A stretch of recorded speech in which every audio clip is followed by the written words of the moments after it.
The chair recognizes the gentleman from Nebraska, Mr. Fortenberry, for 5 minutes. Speaker, I ask unanimous consent for advisement. Without objection.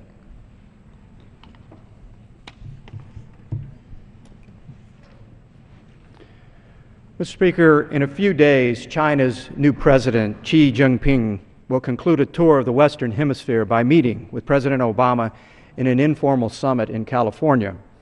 The leaders of the Pacific Rim's two most powerful countries will discuss many issues of mutual concern.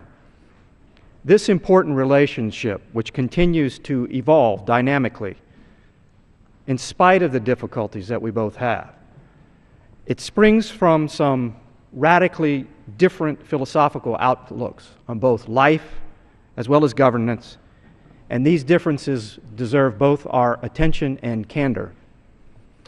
Mr. Speaker, it was 24 years ago this week, June 3rd, 1989. There was a massacre in China in a place called Tiananmen Square. Student protesters who were seeking some form of liberty for their interest gathered there. And I remember very vividly two very stark images from that time. One was the homemade replica of the Statue of Liberty that was erected in their midst. The other was a courageous Chinese man who decided to take it upon himself to stand as a silent witness, arms at his side, like a soldier at attention for the cause of human rights. He stood in the street and blocked 4 tanks as they proceeded on toward the student protesters. The tanks tried to make their way around him, and as they did, he would move and stand in front of them. Clearly, there was a dilemma going on in the minds of the young Chinese soldiers who were driving those tanks.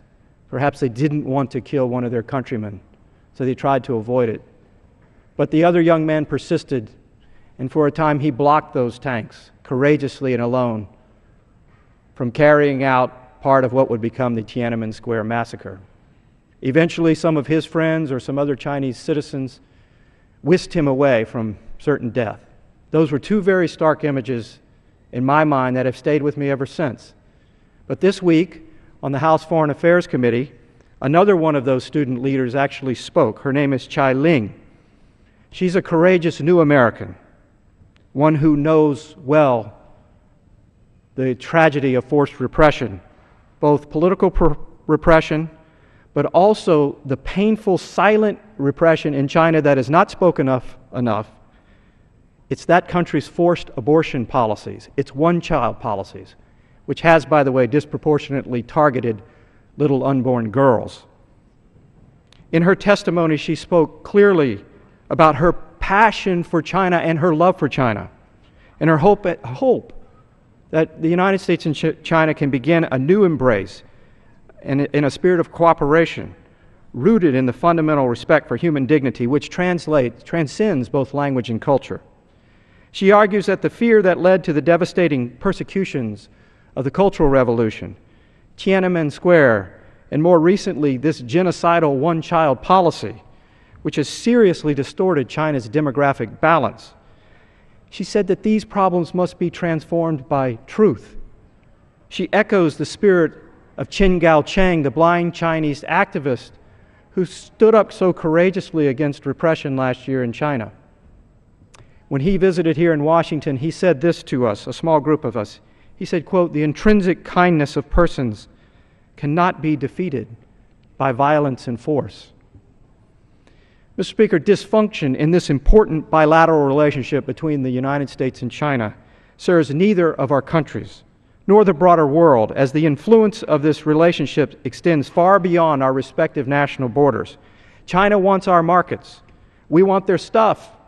And perversely, there are incentives for our businesses to seek out their low-cost manufacturing. We want their investment. They want our resources. We sell our enterprises. We also run up our debt. They buy the debt. And in turn, we run down our economy in an endless chase for near-term gain. This feeds a dysfunctional interdependence that is further aggravated by fundamental disagreements stemming from different worldviews and perspectives on the individual and the state. We need to look closely at our notions of self-interest in this relationship, which vividly illustrates the challenges of globalization. But there are also opportunities we could grasp, Mr. Speaker. The President recently changed the way in which we talk about the concept of national interest in his State of the Union address. And I agree with him. We should talk about our national conscience in concert with our national interest. The two are inseparable. In conscience, we cannot say that all is well with the U.S.-China relationship. We can hope for a better day, and hopefully this meeting between the President and the new President of China will bear lasting fruit, which transcends discussions about defense and economics and to that which is fundamentally just and good for all peoples of the world. I yield back. The gentleman yields back.